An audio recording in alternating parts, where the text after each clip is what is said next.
Author, Charles Dickens. Somebody's Luggage. Chapter I, His leaving it till called for. The writer of these humble lines being a waiter, and having come of a family of waiters, and owning at the present time 5 brothers who are all waiters, and likewise an only sister who is a waitress, would wish to offer a few words respecting his calling.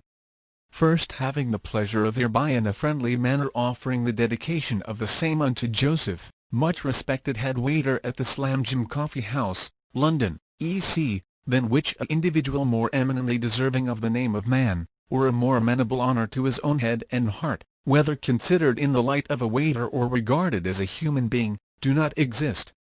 In case confusion should arise in the public mind, which it is open to confusion on many subjects respecting what is meant or implied by the term waiter, the present humble lines would wish to offer an explanation. It may not be generally known that the person as goes out to wait is not a waiter. It may not be generally known that the hand as is called in extra, at the Freemason's Tavern, or the London, or the Albion, or otherwise, is not a waiter. Such hands may be took on for public dinners by the bushel, and you may know them by their breathing with difficulty when in attendance, and taking away the bottle ere yet it is half out. But such are not waiters.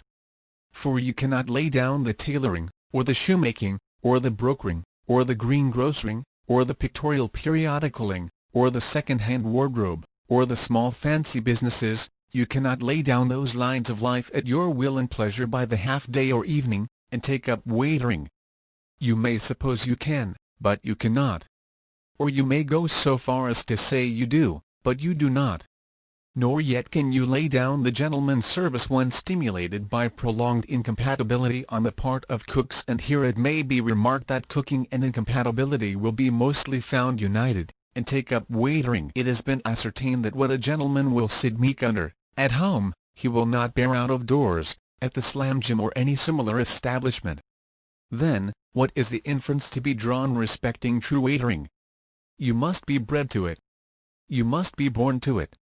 Would you know how born to it, fair reader, if of the adorable female sex? Then learn from the biographical experience of one that is a waiter in the 61st year of his age.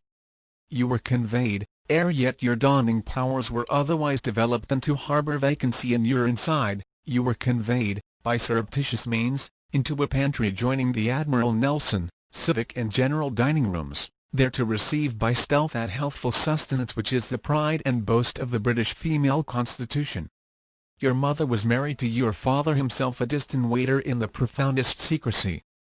For a waitress known to be married would ruin the best of businesses. It is the same as on the stage. Hence your being smuggled into the pantry, and that, to add to the infliction, by an unwilling grandmother under the combined influence of the smells of roast and boiled, and soup, and gas, and malt liquors, you partook of your earliest nourishment. Your unwilling grandmother sitting prepared to catch you when your mother was called and dropped you. Your grandmother shawl ever ready to stifle your natural complainings. Your innocent mind surrounded by incongenial cruets, dirty plates, dish covers, and cold gravy. Your mother calling down the pipe for veals and porks, instead of soothing you with nursery rhymes. Under these untoward circumstances you were early weaned. Your unwilling grandmother, ever growing more unwilling as your food assimilated less, then contracted habits of shaking you till your system curdled, and your food would not assimilate at all. At length she was no longer spared, and could have been thankfully spared much sooner. When your brothers began to appear in succession, your mother retired, left off her smart dressing. She had previously been a smart dresser, and her dark ringlets which had previously been flowing, and haunted your father late of nights, lying in wait for him, through all weathers, up the shabby court which led to the back door of the Royal Old Dustbin, said to have been so named by George IV, where your father was head. But the dustbin was going down then, and your father took but little, excepting from a liquid point of view. Your mother's object in those visits was of a housekeeping character, and he was set on to whistle your father out. Sometimes he came out, but generally not. Come or not come, however, all the part of his existence which was unconnected with open waitering was kept a close secret, and was acknowledged by your mother to be a close secret, and you and your mother flitted about the court, close secrets both of you, and would scarcely have confessed under torture that you know your father, or that your father had any name than Dick which wasn't his name, though he was never known by any other, or that he had kith or kin or chick or child. Perhaps the attraction of this mystery, combined with your father's having a damp compartment, to himself, behind a leaky cistern, at the dust-bin, a sort of a cellar compartment, with a sink in it, and a smell, and a plate rack, and a bottle rack, and 3 windows that didn't match each other or anything else, and no daylight, caused your young mind to feel convinced that you must grow up to be a waiter too. But you did feel convinced of it, and so did all your brothers, down to your sister. Every one of you felt convinced that you was born to the waitering. At this stage of your career, what was your feelings one day when your father came home to your mother in open broad daylight, of itself an act of madness on the part of a waiter, and took to his bed, leastwise, your mother and family's bed, with the statement that his eyes were devilled kidneys? Physicians being in vain, your father expired, after repeating at intervals for a day and a night, when gleams of reason and old business fitfully illuminated his being, 2 and 2 is 5. And 3 is 6pence. Interred in the parochial department of the neighbouring churchyard, and accompanied to the grave by as many waiters of long standing as could spare the morning time from their soiled glasses, namely, 1. Your bereaved form was attired in a white neck-handkerchief, and you was took on from motives of benevolence at the Georgian Gridiron, theatrical and supper. Here, supporting nature on what you found in the plates which was as it happened, and but too often thoughtlessly, immersed in mustard, and on what you found in the glasses which rarely went beyond driblets and lemon, by night you dropped asleep standing, till you was cuffed awake, and by day was set to polishing every individual article in the coffee-room, your couch being sawdust, your counterpane being ashes of cigars.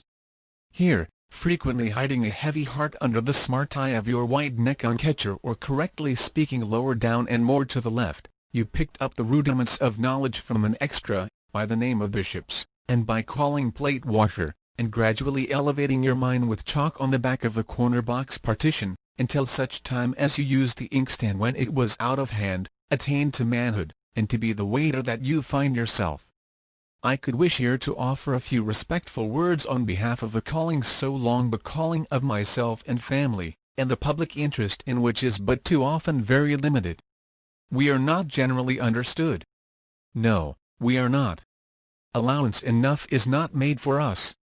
4. Say that we ever show a little drooping listlessness of spirits, or what might be termed indifference or apathy. Put it to yourself, what would your own state of mind be, if you was one of an enormous family every member of which except you was always greedy, and in a hurry? Put it to yourself that you was regularly replete with animal food at the slack hours of 1 in the day and again at 9 p.m., and that the repleter you was, the more voracious all your fellow creatures came in.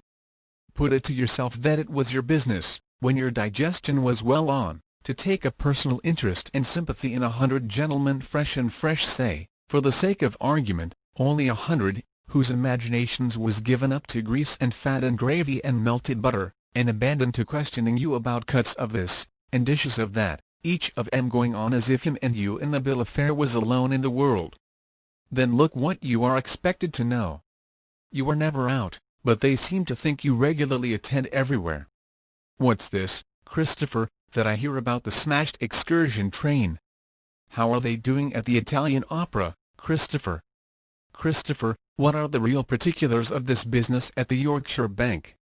Similarly, a ministry gives me more trouble than it gives the Queen. As to Lord Palmerston, the constant and wearing connection into which I have been brought with his lordship during the last few years is deserving of a pension. Then look at the hypocrites we are made, and the lies white, I hope, that are forced upon us. Why must a sedentary persuaded waiter be considered to be a judge of horseflesh, and to have a most tremendous interest in horse training and racing? Yet it would be half our little incomes out of our pockets if we didn't take on to have those sporting tastes. It is the same inconceivable why with farming. Shooting, equally so. I am sure that so regular as the months of August, September, and October come round, I am ashamed of myself in my own private bosom for the way in which I make believe to care whether or not the grouse is strong on the wing. Much their wings, or drumsticks either, signifies to me, and cooked.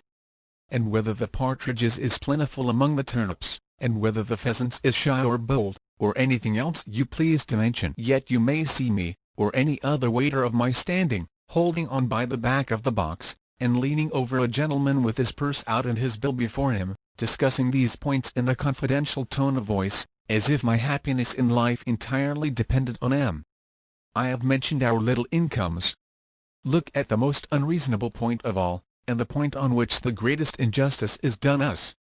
Whether it is owing to our always carrying so much change in our right-hand trousers pocket, and so many halfpence in our coat-tails, or whether it is human nature, which I were loth to believe, what is meant by the everlasting fable that head waiters is rich. How did that fable get into circulation? Who first put it about, and what are the facts to establish the unblushing statement? Come forth, thou slanderer, and refer the public to the waiter's will and doctor's commons supporting thy malignant hiss. Yet this is so commonly dwelt upon, especially by the screws who give waiters the least, that denial is vain.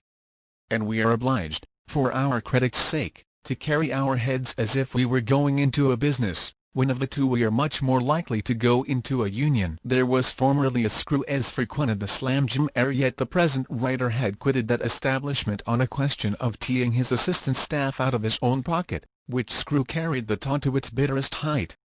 Never soaring above threepence, and as often as not grovelling on the earth a penny lower, he yet represented the present writer as a large holder of consols, a lender of money on mortgage, a capitalist. He has been overheard to dilate to other customers on the allegation that the present writer put out thousands of pounds at interest in distilleries and breweries. Well, Christopher, he would say, having grovelled as lowest on the earth, half a moment before, looking out for a house to open, eh? Can't find a business to be disposed of on a scale as is up to your resources, humph? To such a dizzy precipice of falsehood has this misrepresentation taken wing, that the well-known and highly respected Old Charles, long eminent at the West Country Hotel, and by some considered the father of the waitering, found himself under the obligation to fall into it through so many years that his own wife, or he had an unbeknown old lady in that capacity towards himself, believed it. And what was the consequence? When he was borne to his grave on the shoulders of 6 picked waiters, with 6 more for change, 6 more acting as pall-bearers, all keeping step in a pouring shower without a dry eye visible, and a concourse only inferior to royalty, his pantry and lodgings was equally ransacked high and low for property, and none was found. How could it be found, when, beyond his last monthly collection of walking sticks, umbrellas, and pocket-handkerchiefs which happened to have been not yet disposed of, though he had ever been through life punctual in clearing off his collections by the month, there was no property existing? Such, however, is the force of this universal libel, that the widow of old Charles, at the present hour an inmate of the almshouses of the Cork Cutters Company, in Blue Anchor Road, identified sitting at the door of one of them, in a clean cap and a Windsor armchair, only last Monday, expects John's hoarded wealth to be found hourly. Nay, ere yet he had succumbed to the grisly dart, and when his portrait was painted in oils life-size, by subscription of the frequenters of the West Country, to hang over the coffee-room chimney-piece, there were not wanting those who contended that what is termed the accessories of such a portrait ought to be the Bank of England out of window, and a strong box on the table, and but for better regulated minds contending for a bottle and screw in the attitude of drawing, and carrying their point, it would have been so handed down to posterity. I am now brought to the title of the present remarks.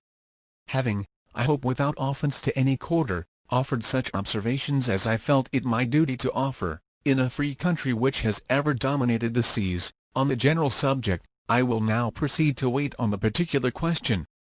At a momentous period of my life, when I was off, so far as concerned notice given, with the house that shall be nameless, for the question on which I took my departing stand was a fixed charge for waiters, and no house as commits itself to that eminently un-English act of more than foolishness and baseness as shall be advertised by me, I repeat, at a momentous crisis, when I was off with the house too mean for mention, and not yet on with that to which I have ever since had the honour of being attached in the capacity of head, when I was casting about what to do next. Then it were the proposals were made to me on behalf of my present establishment.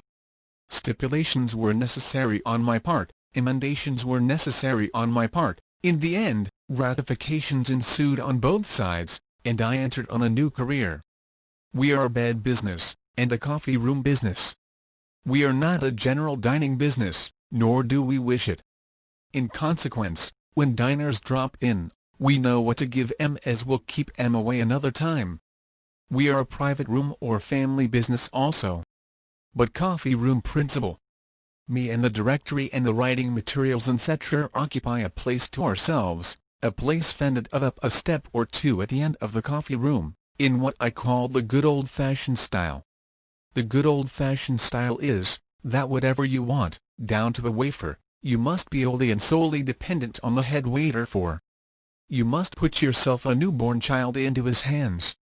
There is no other way in which a business untinged with continental vice can be conducted. It were bootless to add, that if languages is required to be jibbered and English is not good enough, both families and gentlemen had better go somewhere else.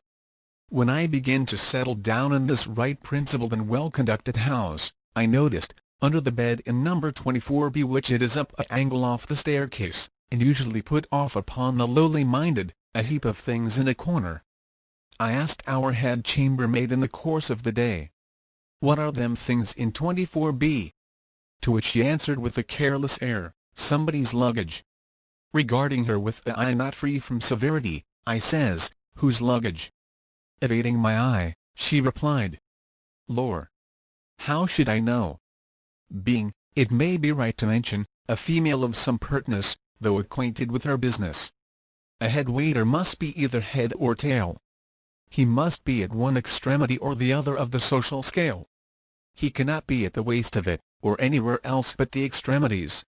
It is for him to decide which of the extremities. On the eventful occasion under consideration, I give Mrs. Pratchett so distinctly to understand my decision, that I broke her spirit as towards myself, then and there, and for good. Let not inconsistency be suspected on account of my mentioning Mrs. Pratchett as M.R.S., and having formerly remarked that a waitress must not be married. Readers are respectfully requested to notice that Mrs. Pratchett was not a waitress, but a chambermaid. Now a chambermaid may be married. If head, generally is married, or says so, it comes to the same thing as expressing what is customary. N.B. Mr. Pratchett is in Australia, and his address there is the bush. Having took Mrs. Pratchett down as many pegs as was essential to the future happiness of all parties, I requested her to explain herself. For instance, I says, to give her a little encouragement, who is somebody? I give you my sacred honour, Mr. Christopher, answers Pratchett, that I haven't the faintest notion. But for the manner in which she settled her cap strings, I should have doubted this. But in respect of positiveness it was hardly to be discriminated from an affidavit. Then you never saw him? I followed her up with. Nor yet, said Mrs. Pratchett, shutting her eyes and making as if she had just took a pill of unusual circumference, which gave a remarkable force to her denial, nor yet any servant in this house. All have been changed, Mr. Christopher, within 5 year, and somebody left his luggage here before then. Inquiry of Miss Martin yielded in the language of the Bard of A1. Confirmation strong. So it had really and truly happened. Miss Martin is the young lady at the bar as makes out our bills. And though higher than I could wish considering her station, is perfectly well behaved. Farther investigations led to the disclosure that there was a bill against this luggage to the amount of £216,600. The luggage had been lying under the bedstead of 24B over 6 years. The bedstead is a 4-poster, with a deal of old hanging and valance, and is, as I once said, probably connected with more than 24Bs, which I remember my hearers was pleased to laugh at the time. I don't know why, when do we know why? But this luggage laid heavy on my mind. I fell wondering about somebody, and what he had got and been up to. I couldn't satisfy my thoughts why he should leave so much luggage against so small a bill. For I had the luggage out within a day or two and turned it over, and the following were the items: a black portmanteau, a black bag, a desk, a dressing-case, a brown paper parcel, a hat-box, and an umbrella strapped to a walking stick. It was all very dusty and fluey. I had our porter up to get under the bed and fetch it out. and though he habitually wallows in dust, swims in it from morning to night, and wears a close-fitting waistcoat with black curly manco sleeves for the purpose, it made him sneeze again, and his throat was that hot with it that it was obliged to be cooled with a drink of Allsop's draught. The luggage so got the better of me, that instead of having it put back when it was well dusted and washed with a wet cloth, previous to which it was so covered with feathers that you might have thought it was turning into poultry, and would by and by begin to lay, I say, instead of having it put back, I had it carried into one of my places downstairs. There from time to time I stared at it, till it seemed to grow big and grow little, and come forward at me and retreat again, and go through all manner of performances resembling intoxication. When this had lasted weeks, I may say months, and not be far out, I one day thought of asking Miss Martin for the particulars of the 216.6 total. She was so obliging as to extract it from the books, it dating before her time, and here follows a true copy. Coffee Room. 1856. Number 4. Pounds S. D. February 2 D. Pen and paper 006 Port Niga 020 Ditto 020 Pen and paper 006 Tumbler Broken 026 Brandy 020 Pen and paper 006 Anchovy Toast 026 Pen and paper 006 Bed 030 February 3 D. Pen and paper 006 Breakfast 026 Broiled ham 020 Eggs 010 Watercresses 010 Shrimps 010 Pen and paper 006 Blotting paper 006 Messenger to Paternoster Row and back 016 again, when no answer 016 Brandy 2s, Deviled Pork Chop 2s 040 Pens and paper 010 Messenger to Albemarle Street and back 010 again detained, when no answer 016 Salt Cellar Broken 036 Large Liqueur Glass Orange Brandy 016 Dinner, Soup, Fish, Joint, and Bird 076 Bottle Old East India Brown 080 Pen and paper 006 Pounds 216.6. Mem. January 1, 1857. He went out after dinner, directing luggage to be ready when he called for it. Never called. So far from throwing a light upon the subject, this bill appeared to me, if I may so express my doubts, to involve it in a yet more lurid halo. Speculating it over with the mistress, she informed me that the luggage had been advertised in the master's time as being to be sold after such and such a day to pay expenses, but no farther steps had been taken. I may here remark, that the mistress is a widow in her 4th year. The master was possessed of one of those unfortunate constitutions in which spirits turns to water, and rises in the ill-starred victim. My speculating it over, not then only, but repeatedly, sometimes with a mistress, sometimes with one, sometimes with another, led up to the mistress's saying to me, whether at first in joke or in earnest, or half joke and half earnest, it matters not. Christopher, I am going to make you a handsome offer. If this should meet her eye, a lovely blue, may she not take it ill my mentioning that if I had been 8 or 10 years younger, I would have done as much by her. That is, I would have made her an offer. It is for others than me to denominate it a handsome one. Christopher, I am going to make you a handsome offer. Put a name to it, ma'am. Look here, Christopher. Run over the articles of somebody's luggage. You've got it all by heart, I know. A black portmanteau, ma'am, a black bag, a desk, a dressing case, a brown paper parcel, a hat box, and an umbrella strapped to a walking stick, all just as they were left. Nothing opened, nothing tampered with. You are right, ma'am. All locked but the brown paper parcel, and that sealed. The mistress was leaning on Miss Martin's desk at the bar window, and she taps the open book that lays upon the desk. She has a pretty made hand to be sure, and bobs her head over it and laughs. Come, says she, Christopher. Pay me somebody's bill, and you shall have somebody's luggage. I rather took to the idea from the first moment. But it mayn't be worth the money, I objected, seeming to hold back. That's a lottery, says the mistress, folding her arms upon the book. It ain't her hands alone that's pretty made, the observation extends right up her arms. Won't you venture £2 16 shillings and sixpence in the lottery? Why, there's no blanks, says the mistress, laughing and bobbing her head again. you must win. If you lose, you must win. All prizes in this lottery. Draw a blank, and remember, gentlemen sportsmen, you'll still be entitled to a black portmanteau, a black bag, a desk, a dressing case, a sheet of brown paper, a hat box, and an umbrella strapped to a walking stick to make short of it. Miss Martin come round me, and Mrs. Cratchit come round me, and the mistress she was completely round me already, and all the women in the house come round me, and if it had been 16-2 instead of 2-16, I should have thought myself well out of it. For what can you do when they do come round you?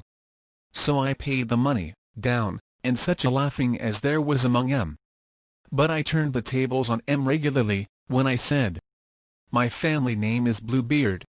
I'm going to open somebody's luggage all alone in the secret chamber, and not a female eye catches sight of the contents." Whether I thought proper to have the firmness to keep to this, don't signify, or whether any female eye, and if any, how many, was really present when the opening of the luggage came off. Somebody's luggage is the question at present, nobody's eyes, nor yet noses. What I still look at most, in connection with that luggage, is the extraordinary quantity of writing paper, and all written on. And not our paper neither, not the paper charged in the bill, for we know our paper, so he must have been always at it. And he had crumpled up this writing of his, everywhere, in every part and parcel of his luggage. There was writing in his dressing case, writing in his boots, writing among his shaving tackle, writing in his hat box, writing folded away down among the very whalebones of his umbrella. His clothes wasn't bad, what there was of 'em. His dressing case was poor, not a particle of silver stopper, bottle apertures with nothing in 'em, like empty little dog kennels, and a most searching description of tooth powder diffusing itself around, as under a deluded mistake that all the chinks in the fittings was divisions in teeth. His clothes I parted with, well enough, to a second-hand dealer not far from St. Clement's Danes, in the Strand, him as the officers in the army mostly dispose of their uniforms to, when hard-pressed with debts of honour, if I may judge from their coats and epaulets diversifying the window with their backs towards the public. The same party bought in one lot the portmanteau, the bag, the desk, the dressing case, the hat box, the umbrella, strap, and walking stick. On my remarking that I should have thought those articles not quite in his line, he said, "No more if a man of grandmother, Mr. Christopher. But if any man will bring his grandmother here, and offer her at a fair trifle below what they'll fetch with good luck when that's cord and turned, I'll buy her." These transactions brought me home, and, indeed, more than home, for they left a goodish profit on the original investment. And now there remain the writings. And the writings I particular wish to bring under the candid attention of the reader. I wish to do so without postponement, for this reason.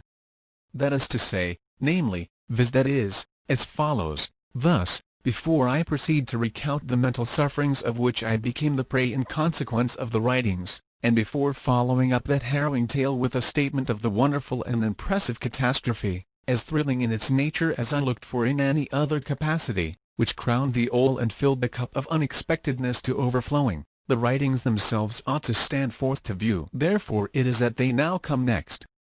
One word to introduce them, and I lay down my pen, I hope, my unassuming pen, until I take it up to trace the gloomy sequel of a mind with something on it. He was a smeary writer, and wrote a dreadful bad hand. Utterly regardless of ink, he lavished it on every undeserving object, on his clothes, his desk, his hat, the handle of his toothbrush, his umbrella. Ink was found freely on the coffee-room carpet by No. 4 table, and 2 blots was on his restless couch. A reference to the document I have given entire will show that on the morning of the 3rd of February, 1856, he procured his no less than 5th pen and paper. To whatever deplorable act of ungovernable composition he immolated those materials obtained from the bar, there is no doubt that the fatal deed was committed in bed, and that it left its evidences but too plainly, long afterwards, upon the pillow-case. He had put no heading to any of his writings. Alas! Was he likely to have a heading without a head, and where was his head when he took such things into it? In some cases, such as his boots, he would appear to have hid the writings, thereby involving his style in greater obscurity. But his boots was at least pairs, and no two of his writings can put in any claim to be so regarded. Here follows, not to give more specimens, what was found in Chapter 2, His Boots. A. Well then, Monsieur Mutual. What do I know, what can I say? I assure you that he calls himself Monsieur the Englishman. Pardon. But I think it is impossible, said Monsieur Mutual, a spectacled, snuffy, stooping old gentleman in carpet shoes and a cloth cap with a peaked shade, a loose blue frock coat reaching to his heels, a large limp white shirt frill, and cravat to correspond, that is to say, white was the natural colour of his linen on Sundays, but it toned down with the week. It is, repeated Monsieur Mutual, his amiable old walnut-shell countenance very walnut-shelly indeed as he smiled and blinked in the bright morning sunlight, it is, my cherished Madame Bouclet, I think, impossible. Hey! With a little vexed cry and a great many tosses of her head. But it is not impossible that you are a pig, retorted Madame Bouclet, a compact little woman of 35 or so. See then, look there, read. On the second floor, Monsieur Langlais. Is it not so? It is so, said Monsieur Mutual. Good. Continue your morning walk. Get out. Madame Bouclet dismissed him with a lively snap of her fingers. The morning walk of Monsieur Mutual was in the brightest patch that the sun made in the grand place of a dull old fortified French town. The manner of his morning walk was with his hands crossed behind him. An umbrella, in figure the express image of himself, always in one hand. A snub-box in the other. Thus, with the shuffling gait of the elephant who really does deal with the very worst trousers-maker employed by the zoological world, and who appeared to have recommended him to Monsieur Mutual, the old gentleman sunned himself daily when sun was to be had, of course, at the same time sunning a red ribbon at his buttonhole. For was he not an ancient Frenchman being told by one of the angelic sex to continue his morning walk and get out? Monsieur Mutual laughed a walnut-shell laugh, pulled off his cap at arm's length with the hand that contained his snub-box, kept it off for a considerable period after he had parted from Madame Bouclet, and continued his morning walk and got out, like a man of gallantry as he was. The documentary evidence to which Madame Bouclet had referred Monsieur Mutual was the list of her lodgers, sweetly written forth by her own nephew and bookkeeper, who held the pen of an angel, and posted up at the side of her gateway, for the information of the police. Au second, M. Langlais, propriétaire. On the second floor, Mr. the Englishman, man of property. So it stood. Nothing could be plainer. Madame Bouclet now traced the line with her forefinger, as it were to confirm and settle herself in her parting snap at Monsieur Mutual, and so placing her right hand on her hip with a defiant air, as if nothing should ever tempt her to unsnap that snap, strolled out into the place to glance up at the windows of Mr. the Englishman. That worthy happening to be looking out of window at the moment, Madame Bouclet gave him a graceful salutation with her head, looked to the right and looked to the left to account to him for her being there, considered for a moment, like one who accounted to herself for somebody she had expected not being there, and re-entered her own gateway. Madame Bouclet let all her house-giving on the place and furnished flats or floors, and lived up the yard behind in company with Monsieur Bouclet, her husband, great at billiards, an inherited brewing business, several fowls, 2 carts, a nephew, a little dog in a big kennel, a grapevine, a counting-house, 4 horses, a married sister with a share in the brewing business, the husband and 2 children of the married sister, a parrot, a drum performed on by the little boy of the married sister, 2 billeted soldiers, a quantity of pigeons, a fife played by the nephew in a ravishing manner, several domestics and supernumeraries, a perpetual flavour of coffee and soup, a terrific range of artificial rocks and wooden precipices at least 4 feet high, a small fountain, and half a dozen large sunflowers. Now the Englishman, in taking his apartment, or, as one might say on our side of the Channel, his set of chambers, had given his name, correct to the letter, Langley. But as he had a British way of not opening his mouth very wide on foreign soil, except at meals, the brewery had been able to make nothing of it but Langlais. So Mr. the Englishman he had become, and he remained. "Never saw such a people," muttered Mr. the Englishman, as he now looked out of window. "Never did, in my life." This was true enough, for he had never before been out of his own country, a right little island, a tight little island, a bright little island, a show-fight little island, and full of merit of all sorts. But not the whole round world. "These chaps," said Mr. the Englishman to himself, as his eye rolled over the place, sprinkled with military here and there, "are no more like soldiers." Nothing being sufficiently strong for the end of his sentence, he left it unended. This again from the point of view of his experience was strictly correct. For though there was a great agglomeration of soldiers in the town and neighbouring country, you might have held a grand review and field day of them every one, and looked in vain among them all for a soldier choking behind his foolish stock, or a soldier lamed by his ill-fitting shoes, or a soldier deprived of the use of his limbs by straps and buttons, or a soldier elaborately forced to be self-helpless in all the small affairs of life. A swarm of brisk, bright, active, bustling, handy, odd, skirmishing fellows, able to turn cleverly at anything, from a siege to soup, from great guns to needles and thread, from the broadsword exercise to slicing an onion, from making war to making omelettes, was all you would have found. What a swarm! From the great place under the eye of Mr. the Englishman, where a few awkward squads from the last conscription were doing the goose step, some members of those squads still listed their bodies, in the chrysalis peasant state of blouse, and only military butterflies as to their regimentally clothed legs. From the great place, away outside the fortifications, and away for miles along the dusty roads, soldiers swarmed. All day long, upon the grass-grown ramparts of the town, practising soldiers trumpeted and bugled. All day long, down in angles of dry trenches, practising soldiers drummed and drummed. Every forenoon, soldiers burst out of the great barracks into the sandy gymnasium ground hard by, and flew over the wooden horse, and hung on to flying ropes, and dangled upside down between parallel bars, and shot themselves off wooden platforms. Splashes, sparks, coruscations, showers of soldiers at every corner of the town wall, every guard-house, every gateway, every sentry box, every drawbridge, every reedy ditch, and rushy dyke. Soldiers, soldiers, soldiers. And the town being pretty well all wall, guard-house, gateway, sentry box, drawbridge, reedy ditch, and rushy dyke, the town was pretty well all soldiers.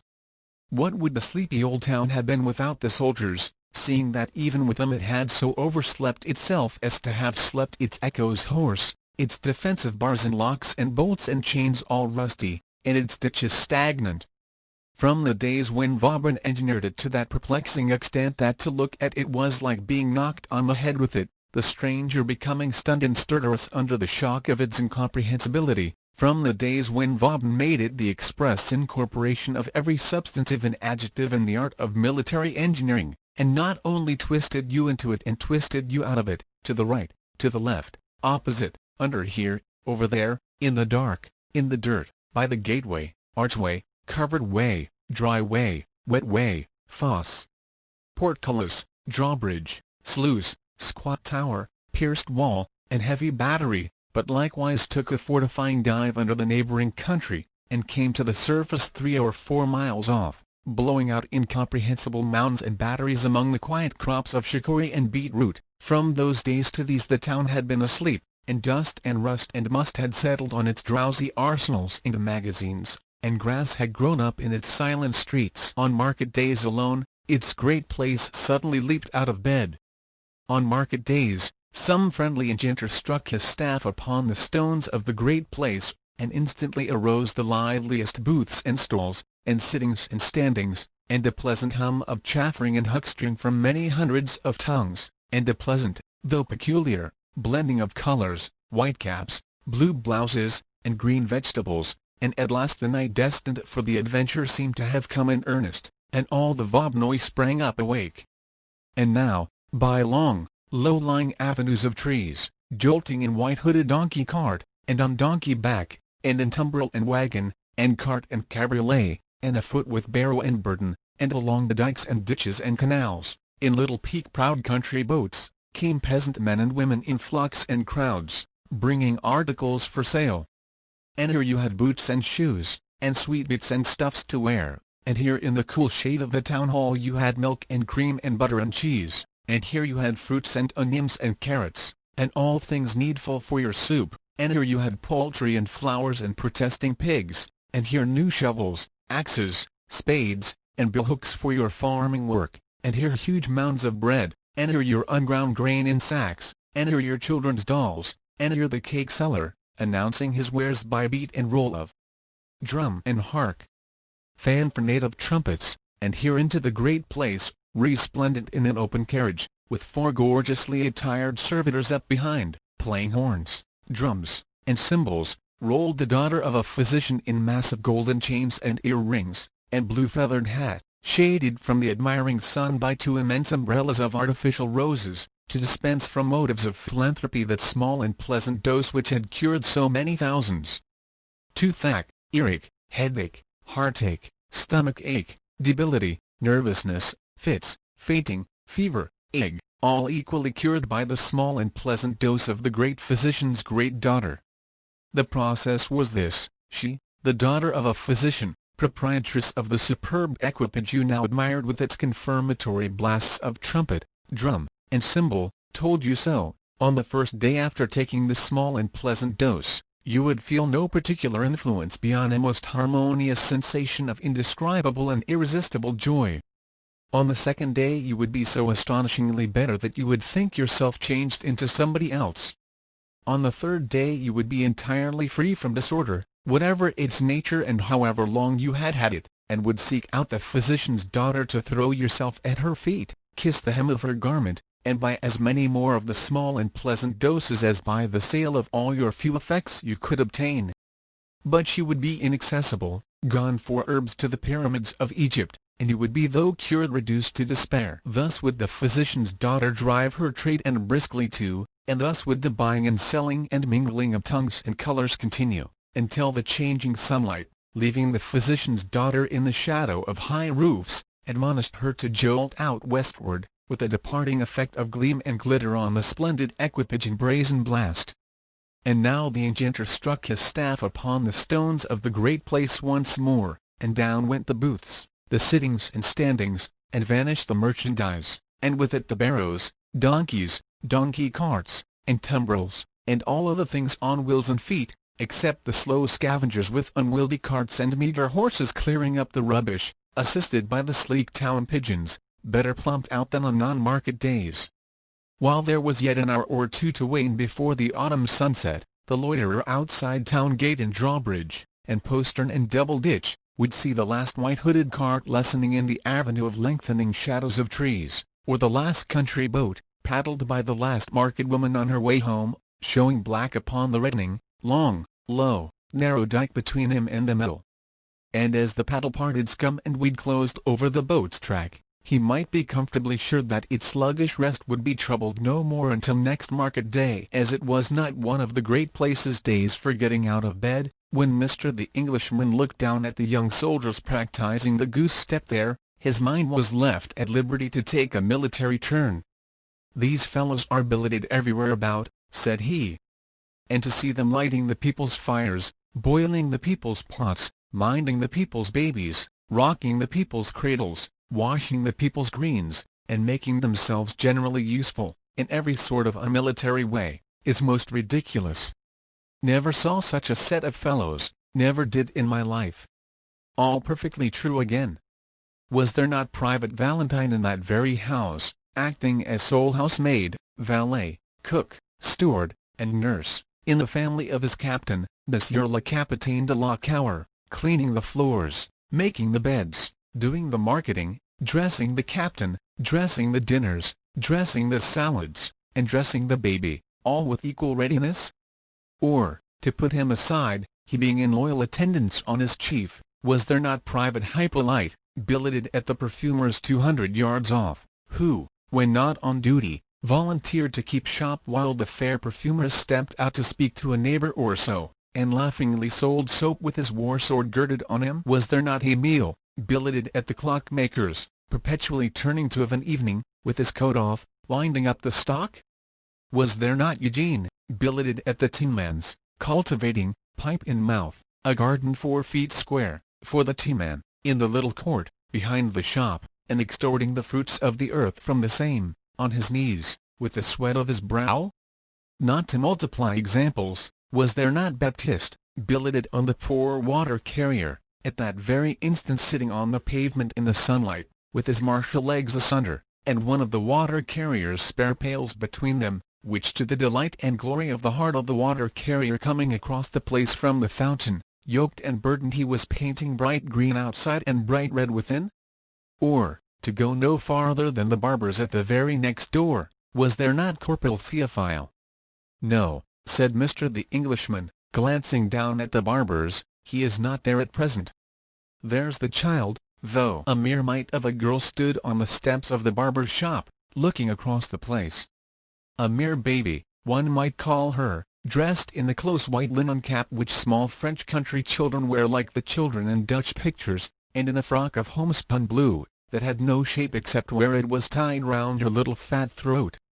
So that, being naturally short and round all over, she looked, behind, as if she had been cut off at her natural waist, and had had her head neatly fitted on it. There's the child, though. To judge from the way in which the dimpled hand was rubbing the eyes had been closed in a nap, and were newly opened.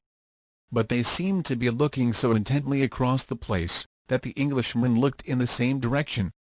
"Oh," said he presently. "I thought as much. The corporal's there."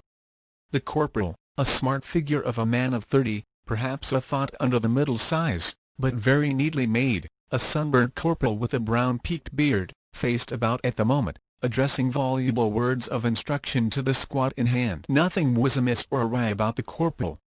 A lithe and nimble corporal, quite complete, from the sparkling dark eyes under his knowing uniform cap to his sparkling white gaiters. The very image and presentment of a corporal of his country's army, in the line of the shoulders, the line of his waist, the broadest line of his bloomer trousers, and their narrowest line at the calf of his leg. Mr. the Englishman looked on, and the child looked on, and the corporal looked on, but the last named at his men, until the drill ended a few minutes afterwards, and the military sprinkling dried up directly, and was gone. Then said Mr. the Englishman to himself, "Look here. By George!"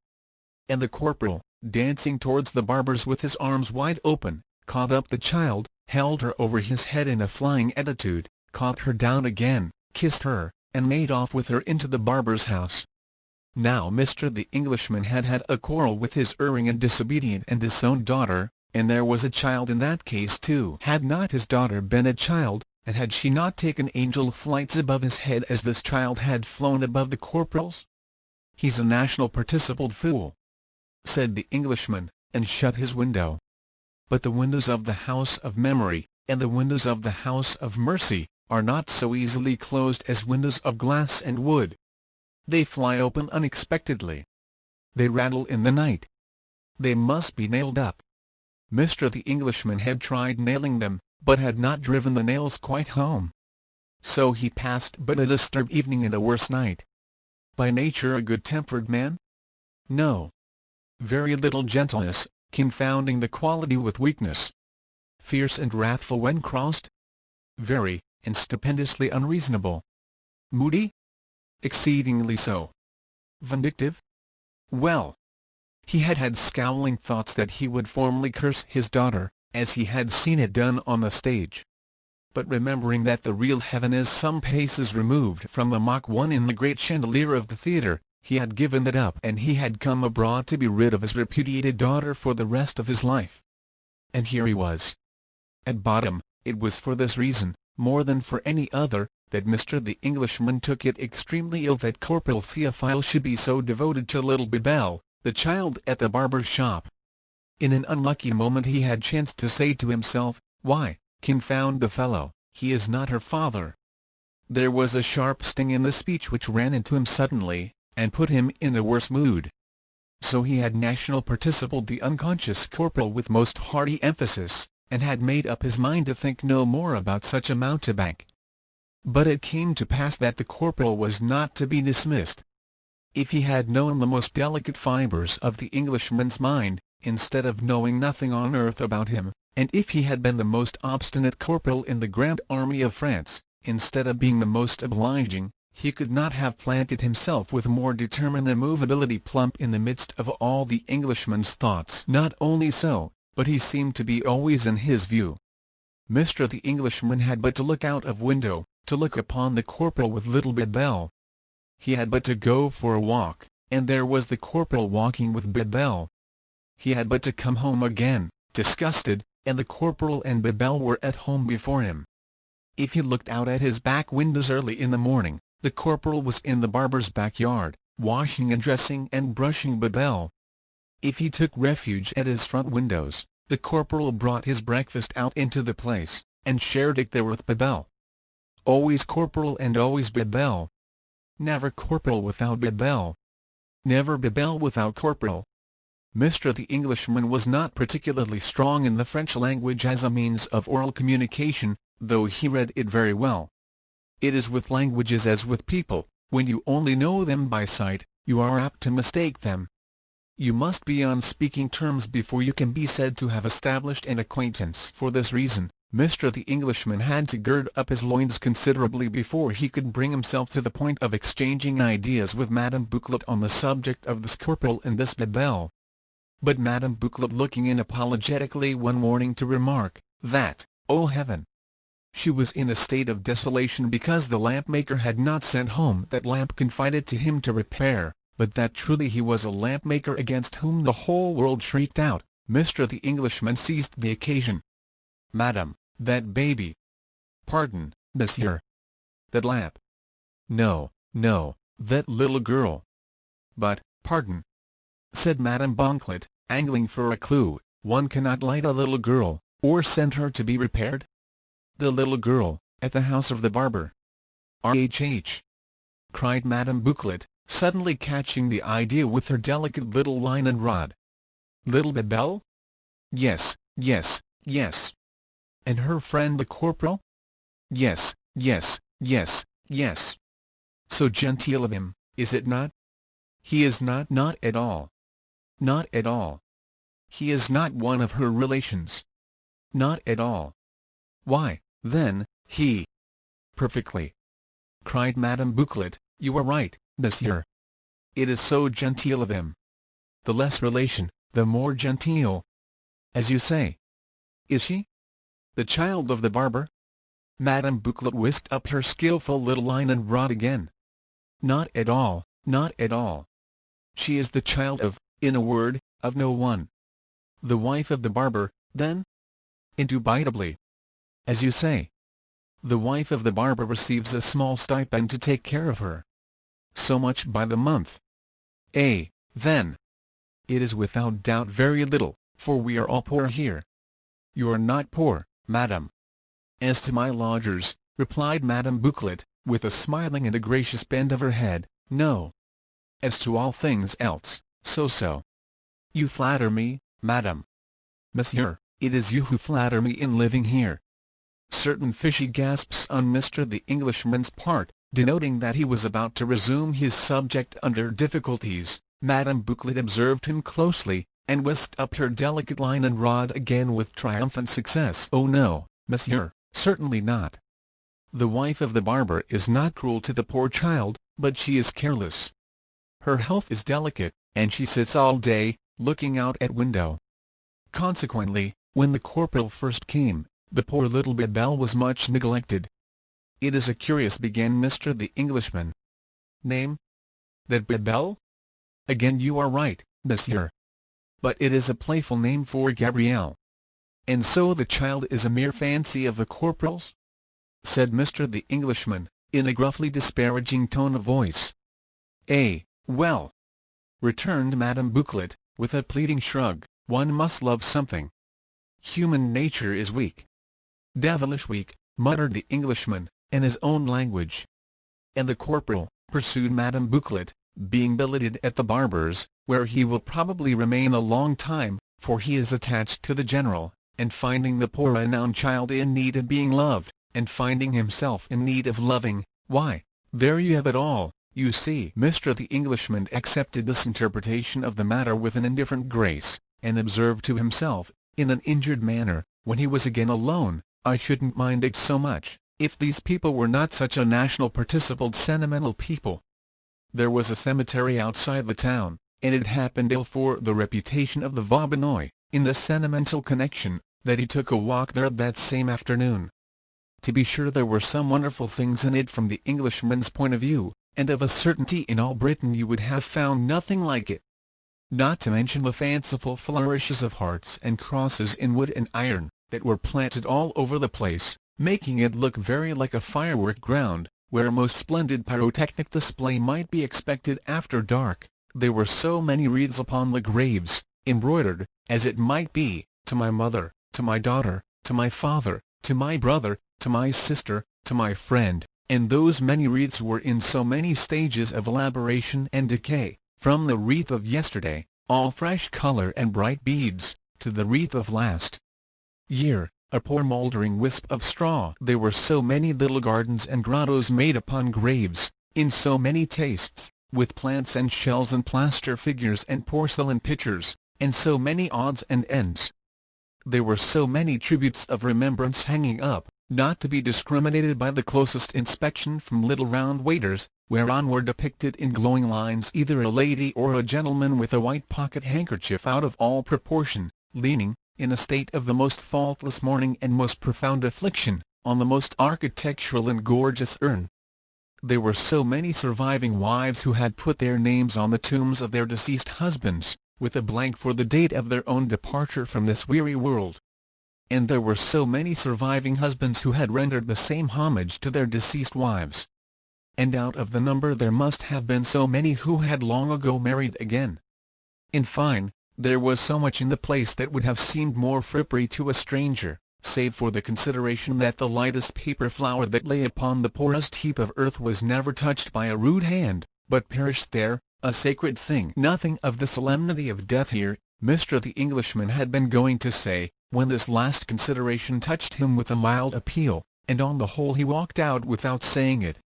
But these people are, he insisted, by way of compensation, when he was well outside the gate, they are so participled sentimental. His way back lay by the military gymnasium ground. And there he passed the corporal glibly instructing young soldiers how to swing themselves over rapid and deep watercourses on their way to glory, by means of a rope, and himself deftly plunging off a platform, and flying 100 feet or two, as an encouragement to them to begin.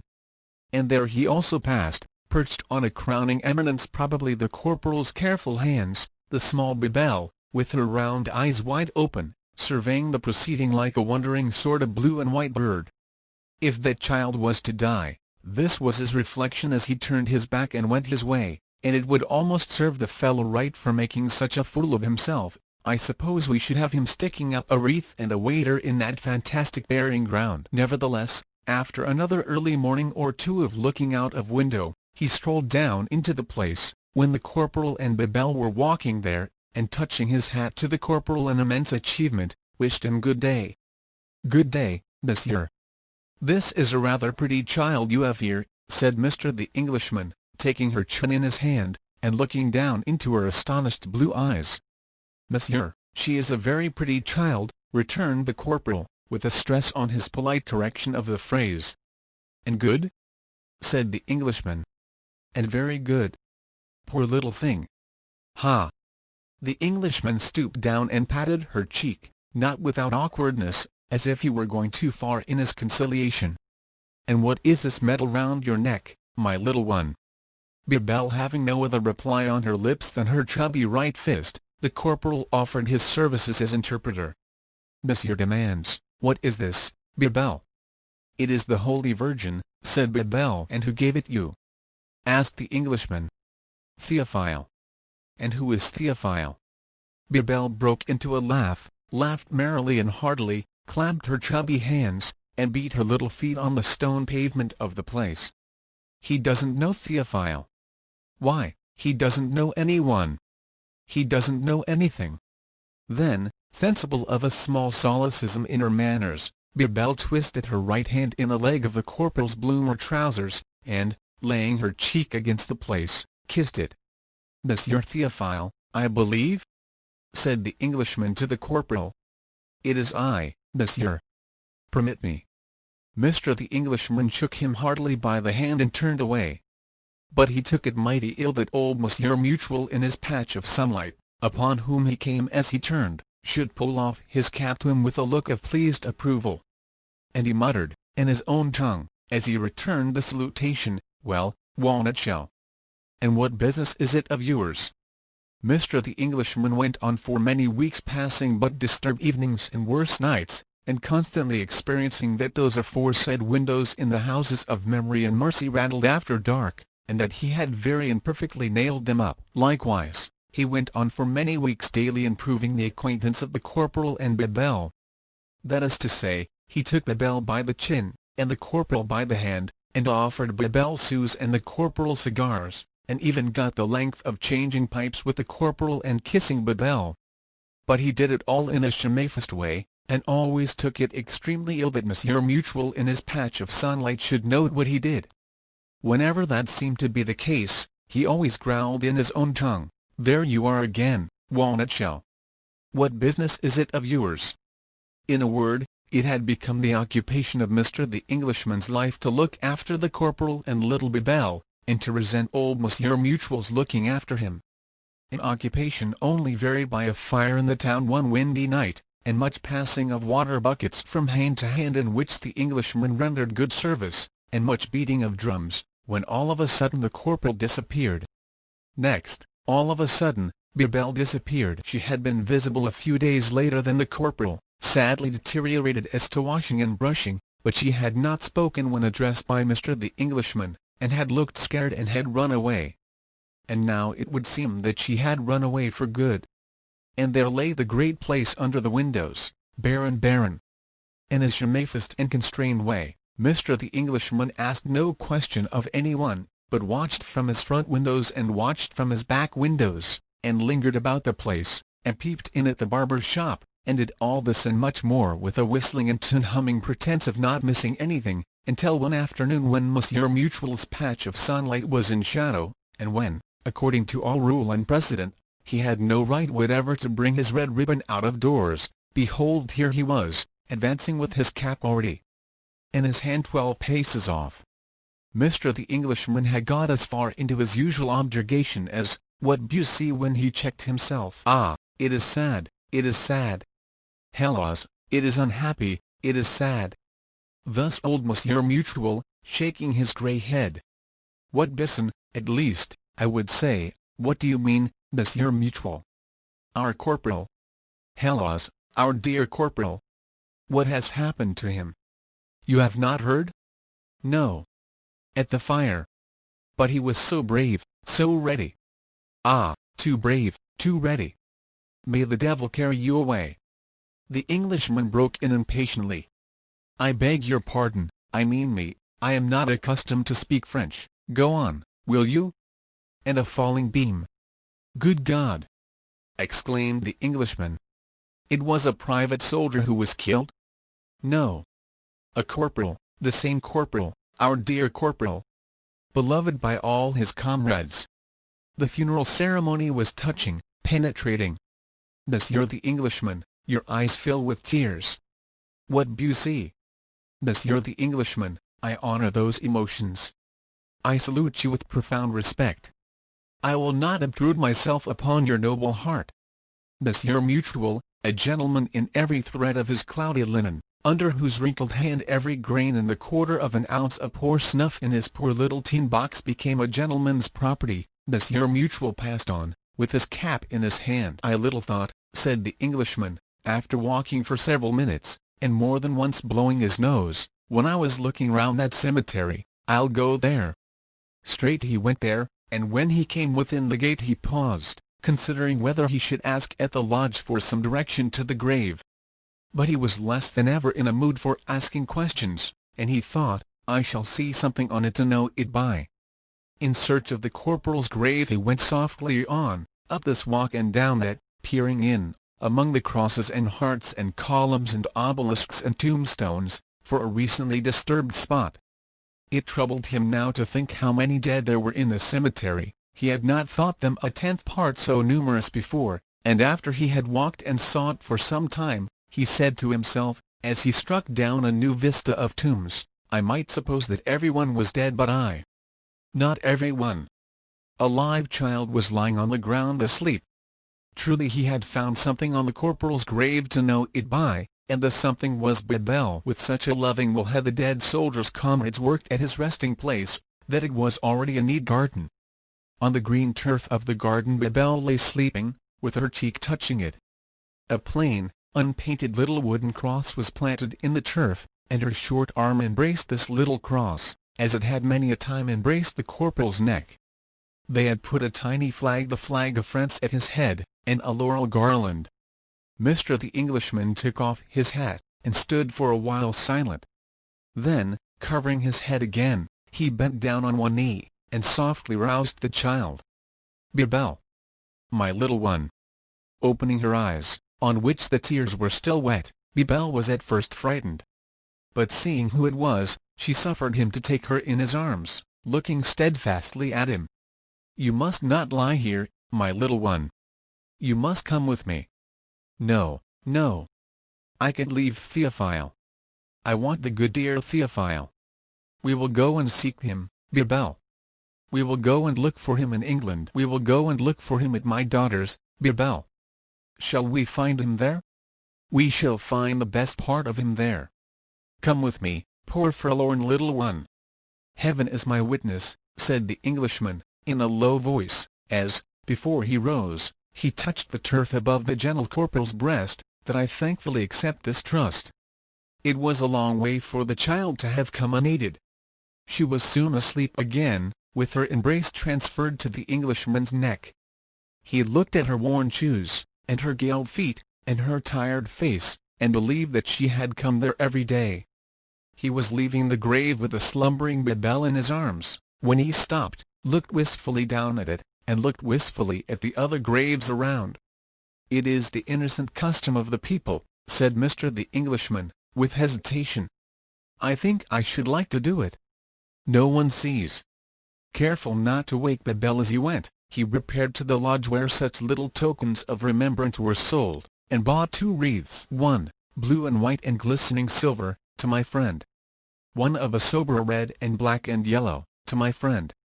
With these he went back to the grave, and so down on one knee again. Touching the child's lips with a brighter wreath, he guided her hand to hang it on the cross. Then hung his own wreath there. After all, the wreaths were not far out of keeping with the little garden. "To my friend. To my friend." Mr. the Englishman took it very ill when he looked round a street corner into the great place, carrying Bidbell in his arms, that Old Mutual should be there airing his red ribbon. He took a world of pains to dodge the worthy Mutual, and devoted a surprising amount of time and trouble to skulking into his own lodging like a man pursued by justice.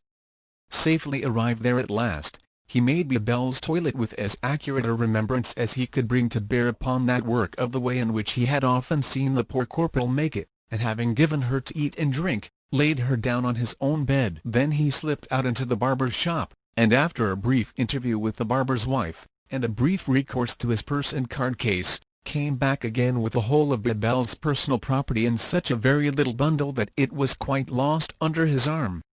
As it was irreconcilable with his whole course and character that he should carry Bidbell off in state, or receive any compliments or congratulations on that feat, he devoted the next day to getting his 2 portmanteaus out of the house by artfulness and stealth, and to comporting himself in every particular as if he were going to run away, except, indeed, that he paid his few debts in the town, and prepared a letter to leave for Madame Bouclet, enclosing a sufficient sum of money in lieu of notice. A railway train would come through at midnight, and by that train he would take away Bidbell to look for Theophile in England and at his forgiven daughters. At midnight, on a moonlight night, Mr. the Englishman came creeping forth like a harmless assassin, with Bidbell on his breast instead of a dagger. Quiet the great place, and quiet the never-stirring streets. Closed the cafes. Huddled together motionless their billiard balls. Drowsy the guard or sentinel on duty here and there. Lulled for the time, by sleep, even the insatiate appetite of the office of town dues. Mr. the Englishman left the place behind, and left the streets behind, and left the civilian inhabited town behind, and descended down among the military works of Vauban, hemming all in. As the shadow of the first heavy arch and postern fell upon him and was left behind, as the shadow of the second heavy arch and postern fell upon him and was left behind, as his hollow tramp over the first drawbridge was succeeded by a gentler sound, as his hollow tramp over the second drawbridge was succeeded by a gentler sound, as he overcame the stagnant ditches one by one, and passed out where the flowing waters were and where the moonlight, so the dark shades and the hollow sounds and the unwholesomely locked currents of his soul were vanquished and set free. See to it, Vauban of your own hearts, who gird them in with triple walls and ditches, and with bolt and chain and barn-lifted bridge, raise those fortifications, and lay them level with the all-absorbing dust, before the night cometh when no hand can work. All went prosperously, and he got into an empty carriage in the train, where he could lay Bebelle on the seat over against him, as on a couch, and cover her from head to foot with his mantle. He had just drawn himself up from perfecting this arrangement, and had just leaned back in his own seat contemplating it with great satisfaction, when he became aware of a curious appearance at the open carriage window, a ghostly little tin box floating up in the moonlight, and hovering there. He leaned forward, and put out his head. Down among the rails and wheels and ashes, Monsieur Mutual, red ribbon and all. "Excuse me, Monsieur the Englishman," said Monsieur Mutual, holding up his box at arm's length, the carriage being so high and he so low. "But I shall reverence the little box forever, if your so generous hand will take a pinch from it at parting." Mr. the Englishman reached out of the window before complying, and, without asking the old fellow what business it was of his, shook hands and said, "Adieu. God bless you." "And, Mr. the Englishman, God bless you," cried Madame Bouclet, who was also there among the rails and wheels and ashes.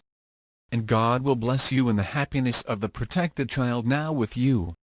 And God will bless you in your own child at home. And God will bless you in your own remembrances. And this from me." He had barely time to catch a bouquet from her hand, when the train was flying through the night.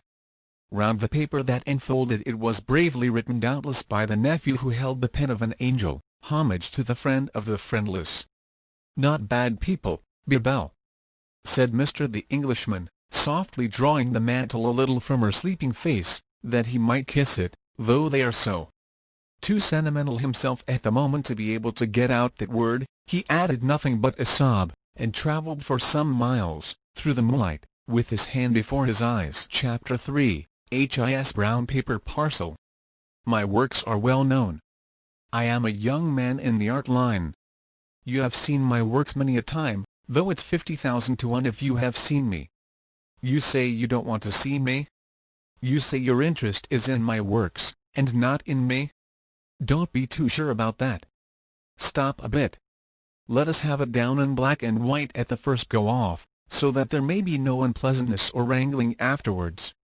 And this is looked over by a friend of mine, a ticket writer, that is up to literature.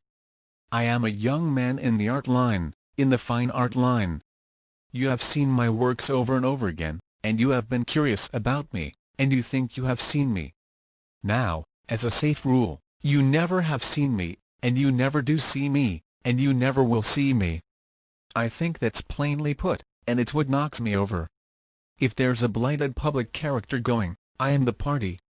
It has been remarked by a certain or an uncertain philosopher, that the world knows nothing of its greatest men. He might have put it plainer if he had thrown his eye in my direction. He might have put it, that while the world knows something of them that apparently go in and win, it knows nothing of them that really go in and don't win. There it is again in another form, and that's what knocks me over. Not that it's only myself that suffers from injustice, but that I am more alive to my own injuries than to any other man's. Being, as I have mentioned, in the fine art line, and not the philanthropic line, I openly admit it. As to company and injury, I have company enough. Who are you passing every day at your competitive excruciations? The fortunate candidates whose heads and livers you have turned upside down for life? Not you. You are really passing the crammers and coaches. If your principle is right, why don't you turn out tomorrow morning with the keys of your cities on velvet cushions, your musicians playing, and your flags flying, and read addresses to the crammers and coaches on your bended knees, beseeching them to come out and govern you? Then, again, as to your public business of all sorts, your financial statements and your budgets, The public knows much, truly, about the real doers of all that. Your nobles and right honourables are first-rate men? Yes, and so is a goose a first-rate bird. But I'll tell you this about the goose. You'll find his natural flavour disappointing, without stuffing. Perhaps I am soured by not being popular? But suppose I am popular. Suppose my works never fail to attract. Suppose that, whether they are exhibited by natural light or by artificial, they invariably draw the public. Then no doubt they are preserved in some collection? No, they are not. They are not preserved in any collection. Copyright? No, nor yet copyright. Anyhow they must be somewhere? Wrong again, for they are often nowhere. Says you, at all events, you are in a moody state of mind, my friend. My answer is, I have described myself as a public character with a blight upon him, which fully accounts for the curdling of the milk in that cocoa-nut. Those that are acquainted with London are aware of a locality on the Surrey side of the River Thames, called the Obelisk, or, more generally, the Obstacle. Those that are not acquainted with London will also be aware of it, now that I have named it. My lodging is not far from that locality. I am a young man of that easy disposition, that I lie abed till it's absolutely necessary to get up and earn something, and then I lie abed again till I have spent it. It was on an occasion when I had to turn to with a view to victuals, that I found myself walking along the Waterloo Road, one evening after dark, accompanied by an acquaintance and fellow lodger in the gas-fitting way of life. He is very good company, having worked at the theatres, and, indeed, he has a theatrical turn himself, and wishes to be brought out in the character of Othello. But whether on account of his regular work always blacking his face and hands more or less, I cannot say. "Tom," he says, "what a mystery hangs over you." Yes, Mr. Click. The rest of the house generally give him his name, as being first, front, carpeted all over, his own furniture, and if not mahogany, an out-and-out imitation. Yes, Mr. Click, a mystery does hang over me. Makes you low, you see, don't it? Says he, eyeing me sideways. Why, yes, Mr. Click, there are circumstances connected with it that have, I yielded to a sigh, a lowering effect. Gives you a touch of the misanthrope too, don't it? Says he. Well, I'll tell you what. If I was you, I'd shake it off. If I was you, I would, Mr. Click. But, if you was me, you wouldn't. Ah! Says he, there's something in that. When we had walked a little further, he took it up again by touching me on the chest. You see, Tom, it seems to me as if, in the words of the poet who wrote the domestic drama of The Stranger, you had a silent sorrow there. I have, Mr. Click. I hope, Tom, lowering his voice in a friendly way, it isn't coining, or smashing? No, Mr. Click, don't be uneasy. Nor yet forg. Mr. Click checked himself, and added, counterfeiting anything, for instance? No, Mr. Click. I am lawfully in the art line, fine art line, but I can say no more. Ah! Under a species of star? A kind of malignant spell? A sort of a gloomy destiny? A cankerworm pegging away at your vitals in secret, as well as I make it out?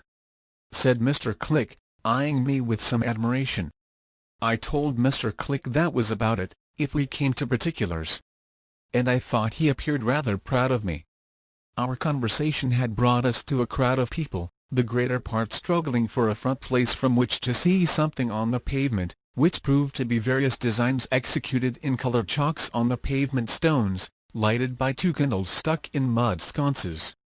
The subjects consisted of a fine fresh salmon's head and shoulders, supposed to have been recently sent home from the fishmonger's. A moonlight night at sea in a circle. Dead game. Scroll work. The head of a hoary hermit engaged in devout contemplation. The head of a pointer smoking a pipe. And a cherubim, his flesh creased as in infancy, going on a horizontal errand against the wind. All these subjects appeared to me to be exquisitely done. On his knees on one side of this gallery, a shabby person of modest appearance who shivered dreadfully though it wasn't at all cold, was engaged in blowing the chalk dust off the moon, toning the outline of the back of the hermit's head with a bit of leather, and fattening the downstroke of a letter or two in the writing. I have forgotten to mention that writing formed a part of the composition, and that it also, as it appeared to me, was exquisitely done. It ran as follows, in fine round characters: "An honest man is the noblest work of God. 1 2 3 4 5 6 7 8 9 0 pounds s. d. Employment in an office is humbly requested. Honor the Queen. Hunger is a 0987654321 Sharp Thorn. Chip chop, cherry chop, fold a roll de do. Astronomy and mathematics. I do this to support my family." Murmurs of admiration at the exceeding beauty of this performance went about among the crowd. The artist, having finished his touching and having spoiled those places, took his seat on the pavement, with his knees crouched up very nigh his chin. And halfpence began to rattle in. "A pity to see a man of that talent brought so low. Ain't it?" said one of the crowd to me.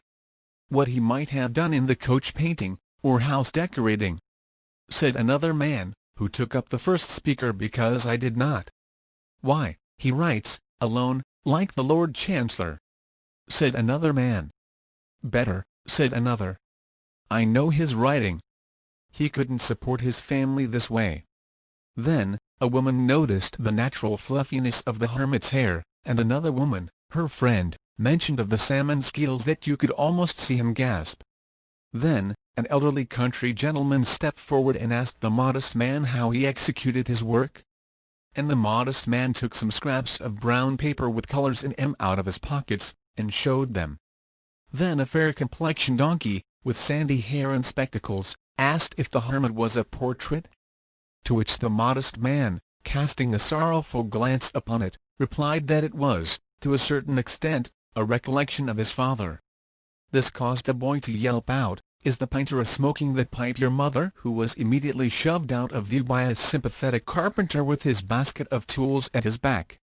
At every fresh question or remark the crowd leaned forward more eagerly, and dropped the halfpence more freely, and the modest man gathered them up more meekly. At last, another elderly gentleman came to the front, and gave the artist his card, to come to his office tomorrow, and get some copying to do.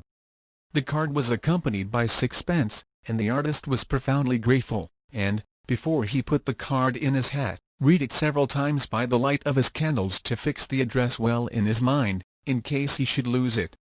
The crowd was deeply interested by this last incident, and a man in the second row with a gruff voice growled to the artist, "You've got a chance in life now, ain't you?" The artist answered, sniffing in a very low-spirited way, "However, I'm thankful to hope so." Upon which there was a general chorus of "You are all right," and the halfpence slackened very decidedly. I felt myself pulled away by the arm, and Mr. Click and I stood alone at the corner of the next crossing. "Why, Tom," said Mr. Click, "what a horrid expression of face you've got." "Have I?" says I. "Have you?" says Mr. Click. "Why, you looked as if you would have his blood." "Whose blood?" "The artist's." "The artist's?" I repeated. And I laughed, frantically, wildly, gloomily, incoherently, disagreeably. I am sensible that I did. I know I did. Mr. Click stared at me in a scared sort of a way, but said nothing until we had walked a street's length. He then stopped short, and said, with excitement on the part of his forefinger, "Thomas, I find it necessary to be plain with you. I don't like the envious man. I have identified the cankerworm that's pegging away at your vitals, and it's envy, Thomas." "Is it?" says I. "Yes, it is," says B. "Thomas, beware of envy. It is the green-eyed monster which never did and never will improve each shining hour, but quite the reverse. I dread the envious man, Thomas. I confess that I am afraid of the envious man, when he is so envious as you are. Whilst you contemplated the works of a gifted rival, and whilst you heard that rival's praises, and especially whilst you met his humble glance as he put that card away, your countenance was so malevolent as to be terrific. Thomas, I have heard of the envy of them that follows the fine art line, but I never believed it could be what yours is. I wish you well, but I take my leave of you. And if you should ever get into trouble through knifing, or say, garroting, a brother artist, as I believe you will. Don't call me to character, Thomas, or I shall be forced to injure your case." Mr. Click parted from me with those words, and we broke off our acquaintance. I became enamored. Her name was Henrietta. Contending with my easy disposition, I frequently got up to go after her. She also dwelt in the neighbourhood of the obstacle, and I did fondly hope that no other would interpose in the way of our union. To say that Henrietta was volatile is but to say that she was woman.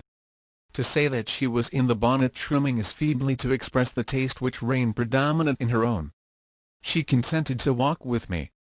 Let me do her the justice to say that she did so upon trial. "I am not," said Henrietta, "as yet prepared to regard you, Thomas, in any other light than as a friend. But as a friend I am willing to walk with you, on the understanding that softer sentiments may flow." We walked. Under the influence of Henrietta's beguilements, I now got out of bed daily. I pursued my calling with an industry before unknown, and it cannot fail to have been observed at that period, by those most familiar with the streets of London, that there was a larger supply. But hold! The time is not yet come. One evening in October I was walking with Henrietta, enjoying the cool breezes wafted over Vauxhall Bridge. After several slow turns, Henrietta gaped frequently, so inseparable from woman is the love of excitement, and said, "Let's go home by Grosvenor Place, Piccadilly, and Waterloo localities, I may state for the information of the stranger and the foreigner, well known in London, and the last a bridge." "No. Not by Piccadilly, Henrietta," said I. "And why not Piccadilly, for goodness sake?" said Henrietta. Could I tell her? Could I confess to the gloomy presentiment that overshadowed me? Could I make myself intelligible to her? No. "I don't like Piccadilly, Henrietta." "But I do," said she. "It's dark now, and the long rows of lamps in Piccadilly after dark are beautiful. I will go to Piccadilly." Of course we went. It was a pleasant night, and there were numbers of people in the streets. It was a brisk night, but not too cold, and not damp. Let me darkly observe, it was the best of all nights, for the purpose. As we passed the garden wall of the Royal Palace, going up Grosvenor Place, Henrietta murmured, "I wish I was a queen." "Why so, Henrietta?" "I would make you something," said she, and crossed her two hands on my arm, and turned away her head. Judging from this that the softer sentiments alluded to above had begun to flow, I adapted my conduct to that belief. Thus happily we passed on into the detested thoroughfare of Piccadilly. On the right of that thoroughfare is a row of trees, the railing of the Green Park, and a fine broad eligible piece of pavement. "Oh my!" cried Henrietta presently. "There's been an accident." I looked to the left, and said, "Where, Henrietta?" "Not there, stupid," said she. "Over by the park railings. Where the crowd is." "Oh no, it's not an accident, it's something else to look at." "What's them lights?" She referred to two lights twinkling low amongst the legs of the assemblage, two candles on the pavement. "Oh, do come along!" cried Henrietta, skipping across the road with me. I hung back, but in vain. "Do let's look." Again, designs upon the pavement. Centre compartment, Mount Vesuvius going it in a circle, supported by four oval compartments, severally representing a ship in heavy weather, a shoulder of mutton attended by two cucumbers, a golden harvest with distant cottage of proprietor, and a knife and fork after nature. Above the centre compartment a bunch of grapes, and over the whole a rainbow. The whole, as it appeared to me, exquisitely done. The person in attendance on these works of art was in all respects, shabbiness excepted, unlike the former personage. His whole appearance and manner denoted briskness. Though threadbare, he expressed to the crowd that poverty had not subdued his spirit, or tinged with any sense of shame this honest effort to turn his talents to some account. The writing which formed a part of his composition was conceived in a similarly cheerful tone. It breathed the following sentiments: "The writer is poor, but not despondent. To a British 123456780 public he pounds S.D. appeals. Honour to our brave army. and also 0987654321 to our gallant Navy. Britain's strike. The ABCDEFG writer and common chalks would be grateful for any suitable employment home, hurrah! The whole of this writing appeared to me to be exquisitely done. But this man, in one respect like the last, though seemingly hard at it with a great show of brown paper and rubbers, was only really fattening the downstroke of a letter here and there, or blowing the loose chalk off the rainbow, or toning the outside edge of the shoulder of mutton. Though he did this with the greatest confidence, he did it as it struck me in so ignorant a manner, and so spoilt everything he touched, that when he began upon the purple smoke from the chimney of the distant cottage of the proprietor of the Golden Harvest, which smoke was beautifully soft, I found myself saying aloud, without considering of it, "Let that alone, will you?" "Hello," said the man next me in the crowd, jerking me roughly from him with his elbow, "why didn't you send a telegram? If we had known you was coming, we'd have provided something better for you. You understand the man's work better than he does himself, don't you? Have you made your will? You're too clever to live long." "Don't be hard upon the gentleman, sir," said the person in attendance on the works of art, with a twinkle in his eye as he looked at me. "He may chance to be an artist himself. If so, sir, he will have a fellow feeling with me, sir." He adapted his action to his words as he went on, and gave a smart slap of his hands between each touch, working himself all the time about and about the composition. When I lightened the bloom of my grapes, shade off the orange in my rainbow, dot the eye of my Britons, throw a yellow light into my cowcumber, insinuate another morsel of fat into my shoulder of mutton, dart another zigzag flash of lightning at my ship in distress, he seemed to do this so neatly, and was so nimble about it, that the halfpence came flying in. "Thanks, generous public, thanks," said the professor. "You will stimulate me to further exertions. My name will be found in the list of British painters yet. I shall do better than this, with encouragement. I shall indeed." "You never can do better than that bunch of grapes," said Henrietta. "Oh, Thomas, them grapes! Not better than that, lady? I hope for the time when I shall paint anything but your own bright eyes and lips equal to life." "Thomas, did you ever?" "But it must take a long time, sir," said Henrietta, blushing, "to paint equal to that." "I was prenticed to it, miss," said the young man, smartly touching up the composition, "prenticed to it in the caves of Spain and Portingale, ever so long and 2 year over." There was a laugh from the crowd. And a new man who had worked himself in next me, said, "He's a smart chap, too. Ain't he?" "And what a eye!" exclaimed Henrietta softly. "Ah! He need have a eye," said the man. "Ah! He just need," was murmured among the crowd.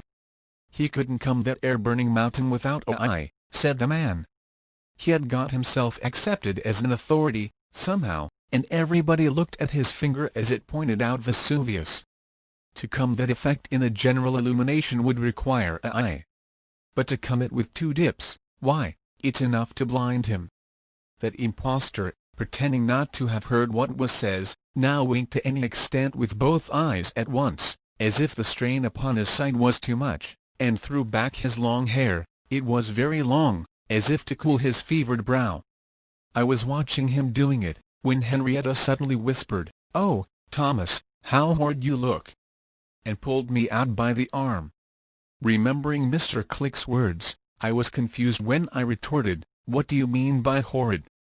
"Oh gracious! Why, you looked," said Henrietta, "as if you would have his blood." I was going to answer, "So I would, for 2pence, from his nose," when I checked myself and remained silent. We returned home in silence. Every step of the way, the softer sentiments that had flowed, ebbed 20 miles an hour. Adapting my conduct to the ebbing, as I had done to the flowing, I let my arm drop limp, so as she could scarcely keep hold of it, and I wished her such a cold good night at parting, that I keep within the bounds of truth when I characterize it as a rasper. In the course of the next day I received the following document. "Henrietta informs Thomas that my eyes are open to you. I must ever wish you well, but walking and us is separated by an unfarmable abyss. One so malignant to superiority, oh that look at him! can never conduct. Henrietta. P.S. To the altar. Yielding to the easiness of my disposition, I went to bed for a week, after receiving this letter. During the whole of such time, London was bereft of the usual fruits of my labour. When I resumed it, I found that Henrietta was married to the artist of Piccadilly. Did I say to the artist? What fell words were those, expressive of what a galling hollowness, of what a bitter mockery! I am the artist. I was the real artist of Piccadilly, I was the real artist of the Waterloo Road, I am the only artist of all those pavement subjects which daily and nightly arouse your admiration. I am, and I let out. The man you behold with the papers of chalks and the rubbers, touching up the downstrokes of the writing and shading off the salmon, the man you give the credit to, the man you give the money to, hires, yes, and I live to tell it, hires those works of art of me, and brings nothing to em but the Kindles. Such is genius in a commercial country. I am not up to the shivering, I am not up to the liveliness, I am not up to the wanting employment in an office move. I am only up to originating and executing the work. In consequence of which you never see me. You think you see me when you see somebody else, and that somebody else is a mere commercial character. The one seen by myself and Mr. Click in the Waterloo Road can only write a single word, and that I taught him, and its multiplication, which you may see him execute upside down, because he can't do it the natural way. The one seen by myself and Henrietta by the Green Park railings can just smear into existence the two ends of a rainbow, with his cuff and a rubber, if very hard put upon making a show, but he could no more come the arch of the rainbow, to save his life, than he could come the moonlight, fish, volcano, shipwreck, mutton, hermit, or any of my most celebrated effects. To conclude as I began, if there's a blighted public character going, I am the party. And often as you have seen, do see, and will see, my works, it's 50,000 to 1 if you'll ever see me, unless, when the candles are burnt down and the commercial character is gone, you should happen to notice a neglected young man perseveringly rubbing out the last traces of the pictures, so that nobody can renew the same. That's me. Chapter 4, His Wonderful End. It will have been, ere now, perceived that I sold the foregoing writings. From the fact of their being printed in these pages, the inference will, ere now, have been drawn by the reader, may I add, the gentle reader? That I sold them to one who never yet to having parted with the writings on most satisfactory terms, for, in opening negotiations with the present journal, was I not placing myself in the hands of one of whom it may be said, in the words of another, too, resumed my usual functions? But I too soon discovered that peace of mind had fled from a brow which, up to that time, time had merely took the hair off, leaving an unruffled expanse within. It were superfluous to veil it, the brow to which I allude is my own. Yes, over that brow uneasiness gathered like the sable wing of the fabled bird, as no doubt will be easily identified by all right-minded individuals. If not, I am unable, on the spur of the moment, to enter into particulars of him. The reflection that the writings must now inevitably get into print, and that he might yet live and meet with them, sat like the hag of night upon my jaded form. The elasticity of my spirits departed. Fruitless was the bottle, whether wine or medicine. I had recourse to both, and the effect of both upon my system was witheringly lowering. In this state of depression, into which I subsided when I first began to revolve what could I ever say if he, the unknown, was to appear in the coffee-room and demand reparation, I one forenoon in this last November received a turn that appeared to be given me by the finger of fate and conscience, hand in hand. I was alone in the coffee-room, and had just poked the fire into a blaze, and was standing with my back to it, trying whether heat would penetrate with soothing influence to the voice within, when a young man in a cap, of an intelligent countenance, though requiring his hair cut, stood before me. "Mr. Christopher, the head waiter?" "The same." The young man shook his hair out of his vision, which it impeded, to a packet from his breast, and handing it over to me, said, with his eye, or did I dream? Fixed with a lambent meaning on me, the proofs. Although I smelt my coat-tails singeing at the fire, I had not the power to withdraw them. The young man put the packet in my faltering grasp, and repeated, Let me do him the justice to add, with civility, the proofs. AYR. With those words he departed. AYR? And you remember? Was that his meaning? At your risk. Were the letters short for that reminder? Anticipate your retribution. Did they stand for that warning? Audacious youth, repent? But no.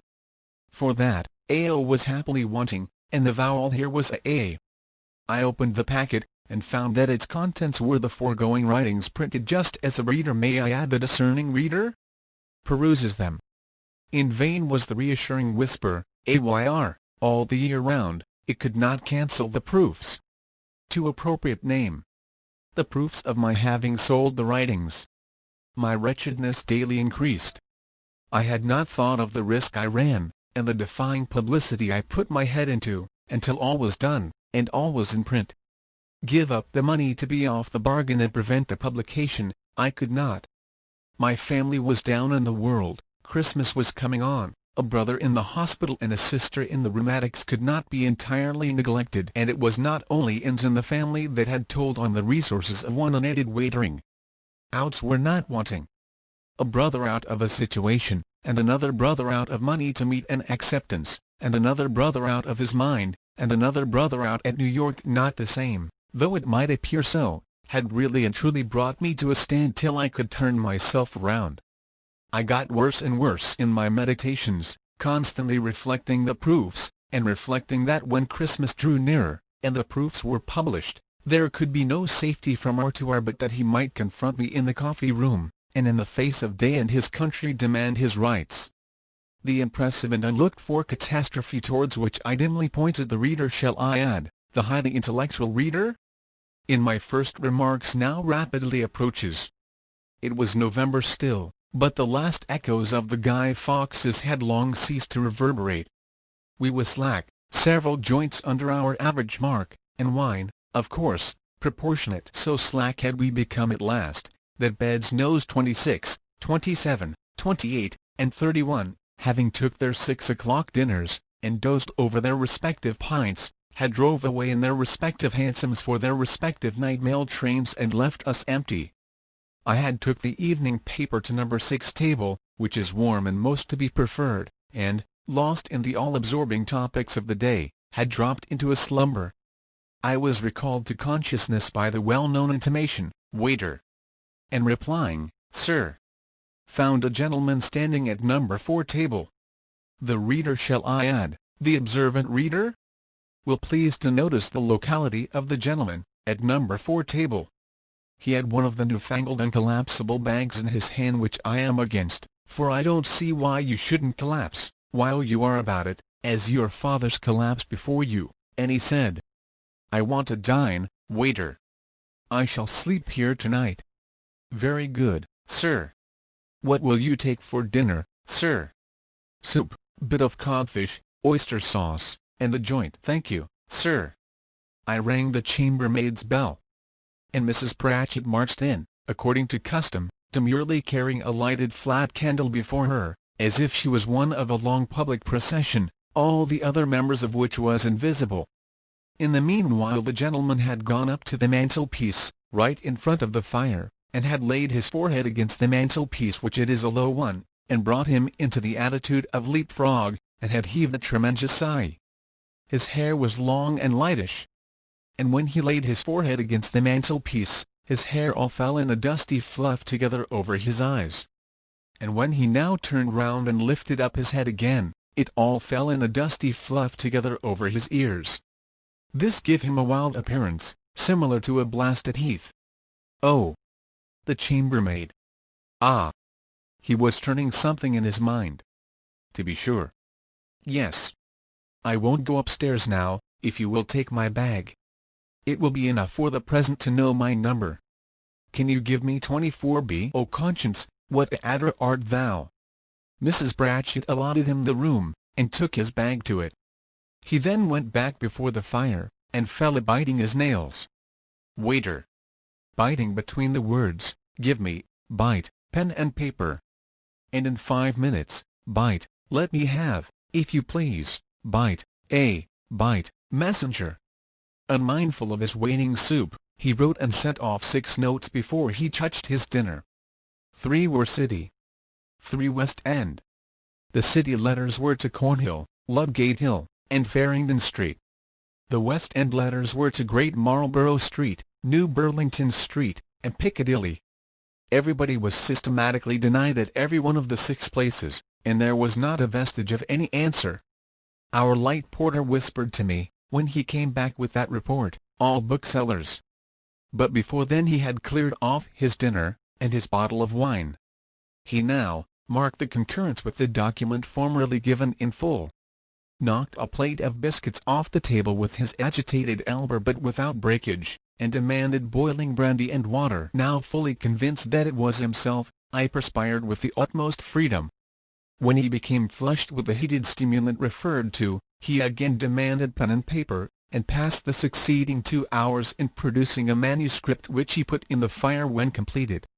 He then went up to bed, attended by Mrs. Pratchett.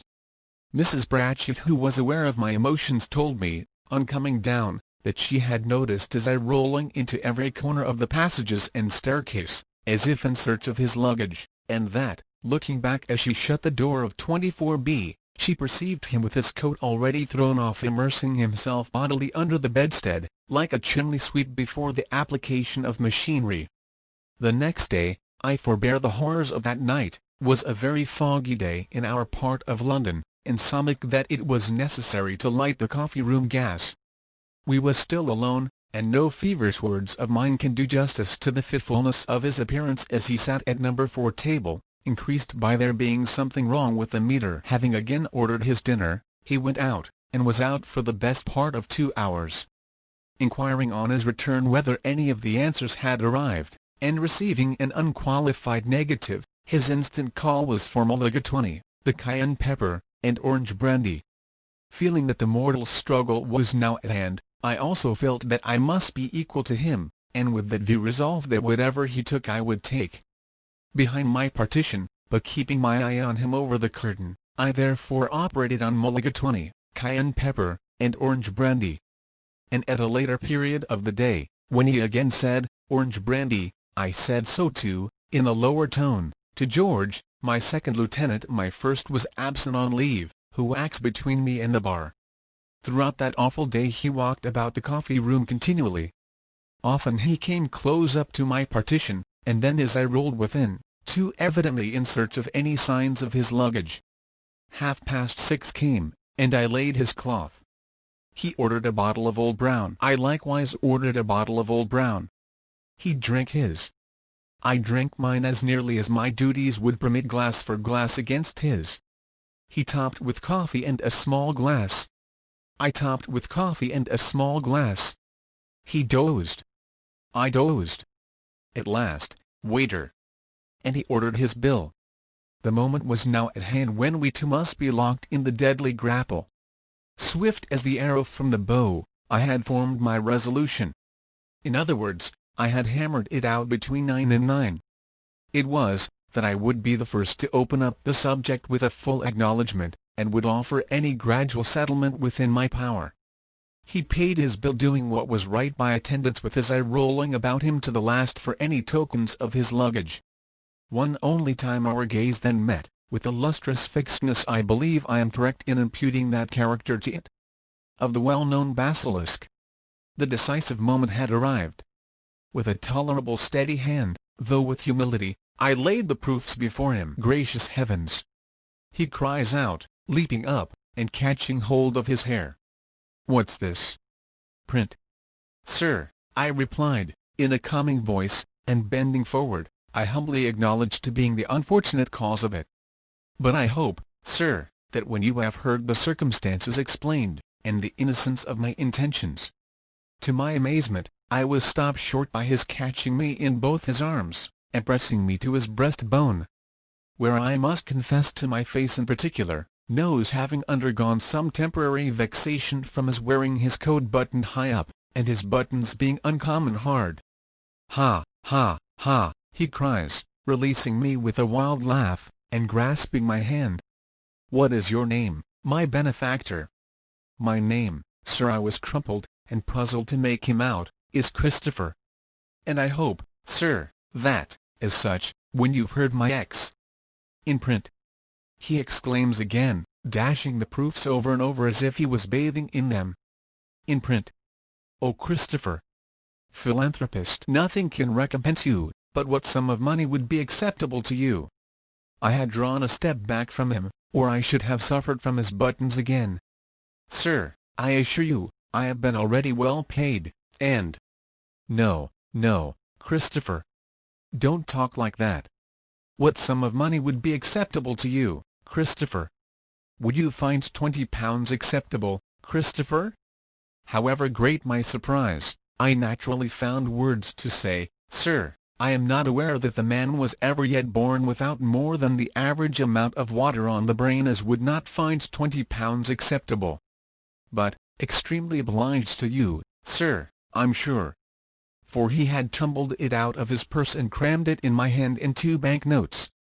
"But I could wish to know, sir, if not intruding, how I have merited this liberality."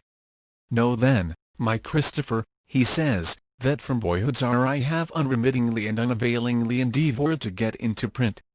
Know, Christopher, that all the booksellers alive, and several dead, have refused to put me into print. Know, Christopher, that I have written unprinted reams. But they shall be read to you, my friend and brother. You sometimes have a holiday?" Seeing the great danger I was in, I had the presence of mind to answer, "Never." To make it more final, I added, "Never. Not from the cradle to the grave." "Well," says he, thinking no more about that, and chuckling at his proofs again, "but I am in print. The first flight of ambition emanating from my father's lowly cot is realized at length. The golden bow he was getting on, struck by the magic hand, has emitted a complete and perfect sound. When did this happen, my Christopher?" "Which happen, sir?" "This." He held it out at arm's length to admire it, "this print." When I had given him my detailed account of it, he grasped me by the hand again, and said, "Dear Christopher, it should be gratifying to you to know that you are an instrument in the hands of destiny. Because you are." A passing something of a melancholy cast put it into my head to shake it, and to say, "Perhaps we all are." "I don't mean that," he answered. "I don't take that wide range. I confine myself to this special case. Observe me well, my Christopher. Hopeless of getting rid, through any effort of my own, of any of the manuscripts among my luggage, all of which, send them where I would, were always coming back to me, it is now some 7 years since I left that luggage here, on the desperate chance, either that the two faithful manuscripts would come back to me no more, or that someone less accursed than I might give them to the world.